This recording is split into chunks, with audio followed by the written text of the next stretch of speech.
भुसावळ बाजारपेठ हद्दीमध्ये कारवाई करण्यात आलेली आहे, काही हत्यारं जमा करण्यात आलेली आहे, काय सांगा? काल भुसावळ बाजारपेठच्या SHO राहुल वाघ आणि त्यांच्या टीमला एक गोपनीय माहिती भेटलं होतं. म्हणजे बुरहानपूरवरून 3 इसम, फैजपूरवरून 2 आणि भुसावळचं 2 असं 7 लोक मिळून एका हॉटेलमध्ये एका दरोडा करण्याची तयारीत आहेत. आणि त्याच्यासाठी सर्व साहित्य म्हणजे वेपन्स आणि फायरआर्म ही सर्व गोष्टी त्यांच्यासोबत आहे. अशा गोपनीय माहिती भेटल्यानंतर आपला लोक एका हॉटेलला ही लोक 2 टेबलवर बसले होते, ही 7 लोक.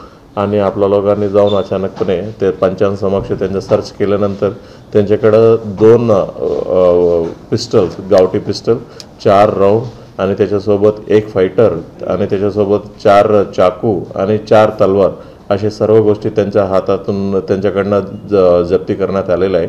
आणि नेमका काय उद्देशाने कुठे दरोडा करणार होत्या ही सर्व गोष्टी आमचा तपास चालू आहे. सर, यामध्ये जे आरोपी आपण अटक केलेली आहे यांची पार्श्वभूमी काय, गुन्हेगारी वृत्तीतले आहेत की काय? ह्याच्यापैकी म्हणजे आतापर्यंत आमचं तपासामध्ये हे निष्पन्न झालं की त्याच्या भुसावळचा राहणारे शेख इम्रान उर्फ मॉडल ह्याच्या विरोधात जुने रॉबरी आणि आर्म्स ॲक्टचा केस आहे. आणि दुसरा एक अरबाज शेख म्हणून आहे, त्यांच्या विरोधात 2 अटेम्प्ट टू मर्डरचा केस आहे. आणि शेख मुजबिल शेख आणि या आरोपी आहे यांच्या विरोधात आर्म्स ॲक्टचा एक गुन्हा आहे आणि जुन्या एक अटेम्प्ट टू मर्डरचा देखील एक गुन्हा आहे.